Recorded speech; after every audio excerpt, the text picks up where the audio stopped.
আসসালামু আলাইকুম বন্ধুরা। আজকে আপনাদের নিয়ে বের হয়েছি ছোট একটি যাত্রায়। গন্তব্য জয়পুরহাট আপুর বাসায়। বাড়ি থেকে বের হওয়ার পরে আমি প্রথমে ভ্যানে উঠলাম। আমাদের রাস্তার দুই পাশে প্রকৃতি যেন আমাকে মুগ্ধ করছিল। তারপরে আমরা উঠলাম বাসে। বাসের জানালার সাইডে কোনো সিটই খালি ছিল না এবং ওদিকে আবার সন্ধ্যা হয়ে আসছিল। এই জন্য দুপাশের প্রকৃতি আমরা ভালোভাবে উপভোগ করতে পারলাম না। দেখতে দেখতে আমরা পৌঁছে গেলাম সোনাডাঙ্গা বাস টার্মিনালে। টার্মিনালের কাদা অবস্থা দেখে আন্টি বলল এই জায়গার নাম সোনাডাঙ্গা রাখছিল কে। তারপরে আমরা ইজি বাইকে করে যাইতে লাগলাম স্টেশনের দিকে। স্টেশনে যাওয়ার পথে রাতে খুলনা শহরটা আমরা উপভোগ করছিলাম। রাতে খুলনা শহরটা দেখতে যেন এক অন্যরকম সৌন্দর্য। তারপরে আমরা পৌঁছে গেলাম শিববাড়ি মোড়ে। বৃষ্টি ভেজা শিববাড়ি মোড়টা আজ যেন দেখতে এক অন্যরকম আনন্দ লাগছিল। এবং হঠাৎ করে ব্রাজিলের জার্সি পরা এক ভাইয়ের সাথে আমাদের শিববাড়ি মোড়ে দেখা হয়ে যায়। তখন আমি বুঝলাম আজকের জার্নিটা হয়তো ভালো কাটবে না, কারণ ব্রাজিল তো। রাগ করবেন না, মজা করে কথাটা বলছি ভাই। অবশেষে আমরা পৌঁছে গেলাম স্টেশনে। রাতে স্টেশনটা দেখতে যেন অন্যরকম লাগছিল। এবার আমরা স্টেশনের ভিতরে প্রবেশ করলাম। রাতের খুলনা স্টেশনটা দেখতে যেন অন্যরকম আনন্দ লাগছিল। এটা হচ্ছে আমাদের খুলনা স্টেশন, ট্রেন স্টেশন। আপনারা এসেছেন কিনা আগে কমেন্টে জানাবেন। এখন স্টেশনে এসে ট্রেনের অপেক্ষা করছি।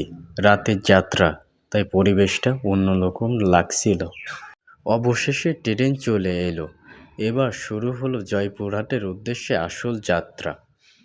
ট্রেনের ভিতরে আমি আমার নিজের সিটে বসে পড়ি। একটি ভাইয়ের সাথে দেখা হলো। ছোট ভাইটি খুব মিষ্টি দেখতে।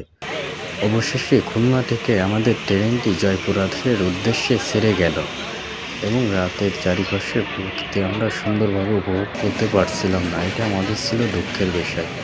দেখতে দেখতে আমরা দৌলতপুর পার হয়ে গেলাম এবং আমার পাশের সিটে বসেছিল একটি আপু। এ কারণে এখানেও দুঃখের বিষয়, জানালার সাইডে ভিডিও করতে পারছিলাম না। রাতে ট্রেনের ভিতরে যেন এক অন্যরকম সৌন্দর্য। আপনি যদি ট্রেন ভ্রমণ করে থাকেন তাহলে এটা উপভোগ করুন। আমার ভিডিও করতে একটু সমস্যা হচ্ছিল, কারণ পাশে আপুটি বসেছিল। কি আর করা। ট্রেনের জানালা দিয়ে রাতে যতটুকু দেখা যাচ্ছিল সেটুকু ক্যামেরা ধরে রাখার চেষ্টা করছি।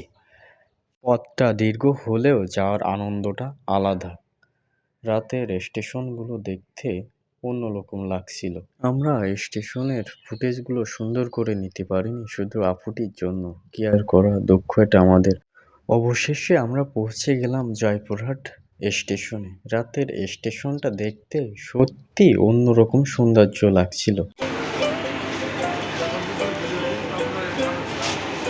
স্টেশনে নেমেই আমি এক কাপ রং চা খেলাম।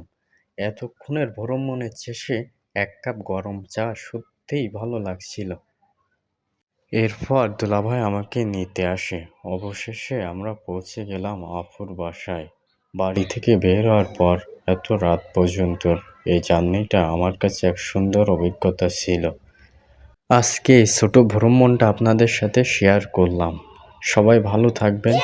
দেখা হবে আবার নতুন কোনো গল্পে।